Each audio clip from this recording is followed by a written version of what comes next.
Ahibati fillah azanallahu wa iyyakum. Kemudian kata Syekh Saleh, ini kalau seseorang sudah mengagungkan ilmu. Lam yakun lihimmatihi ghayatun illa talaqqihi. Di dalam hatinya yang diinginkan cuman talaki ilmu. Cuman ingin mendapatkan ilmu. Kalau dapat ilmu senang. Bahagia. Ya. Wala li nafsihi ladzatun illa al-fikru fihi. Dan tidak ada kelezatan yang muncul di dalam hatinya kecuali ketika memikirkan ilmu. Itu kelezatan bagi orang-orang yang ilmu sudah masuk ke dalam hati mereka. Asy-Syafi'i semalaman memikirkan satu hadis. Semalaman enggak tidur. Mengeluarkan 100 faidah. Satu hadis. Dari Isya sampai subuh. Beliau menderita ketika melakukan itu tidak? Tidak. Capek iya, pasti orang tidak tidur kok. Tapi kelezatannya jauh lebih besar sehingga beliau menikmati rasa letih yang disebabkan karena ilmu. Asy-Syafi'i itu duduk jamaah setelah subuh menyampaikan ilmu, duha menyampaikan ilmu, sampai waktu zuhur menyampaikan. Ba'da zuhur nyampein ilmu. Duduk.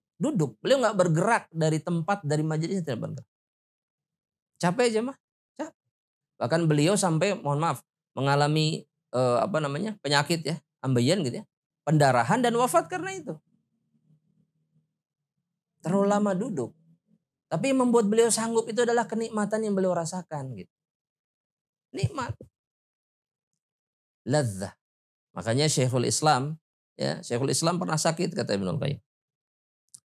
Syekhul Islam itu siapa nih, Mas? Kalau dengar kata Syekhul Islam itu siapa ya, Mas? Ibnu Taimiyah. Kata muridnya yang paling masyhur siapa? Ibnul Qayyim. Ibnul Qayyim mengatakan seperti ini. Ya, dalam kitab beliau, Raudhatul Muhibbin. Tulis, Raudhatul Muhibbin. Kata Ibnul Qayyim, haddatsani syekhuna. Telah berbicara kepada saya, syekh kami, yakni Ibnu Taimiyah, yaitu Ibnu Taimiyah. Qal, Ibnu Taimiyah mengatakan, ibtada'ani maradun. Aku tertimpa penyakit. Faqala lit tabib.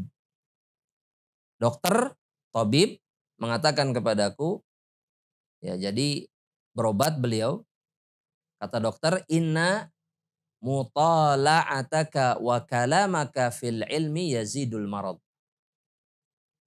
Sesungguhnya mutalaah itu penelitian, baca kitab ya, menulis dan seterusnya, itu namanya mutalaah. Melihat kitab-kitab kemudian mengambil faedah, itu namanya mutalaah. Dan berbicaramu tentang ilmu itu menambah penyakitnya. Kalau kamu tetap begitu keadaannya, ini tambah sakit. Maka kata Ibnu Taimiyah, faqultu lahu la asbir. La asbir. Saya nggak bisa sabar kalau harus begitu. Maksudnya saya nggak bisa berada dalam keadaan yang seperti itu.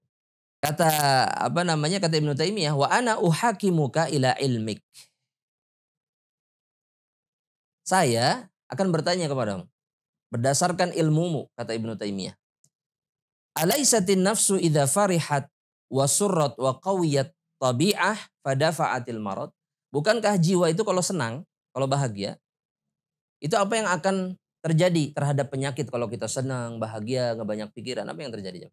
Qawiyatit tabi'ah. Maka keadaannya fisik itu akan menguat. Kemudian apa? Fadafa'atil marad. Maka kebahagiaan itu akan menghilangkan penyakit. Kata dokter, bala, betul. Betul, itu betul kata dokter. Ya, pikiran ya. Pikiran itu mempengaruhi apa? Kesehatan. Dibenarkan oleh si dokter. Maka kata Ibnu Taimiyah, fakultu. Maka aku katakan kepadanya, fa inna nafsi tasurru bil ilmi. Jiwa saya itu senang karena ilmu. Kalau saya mendapatkan ilmu, saya mengajarkan ilmu, saya menulis, jiwa saya senang. Fataqwa bihi tabi'ah. Dan tubuh saya menguat. Fa'ajidu rahatan. Dan aku menemukan istirahat ketika bergaul dengan ilmu. Hidup dengan ilmu.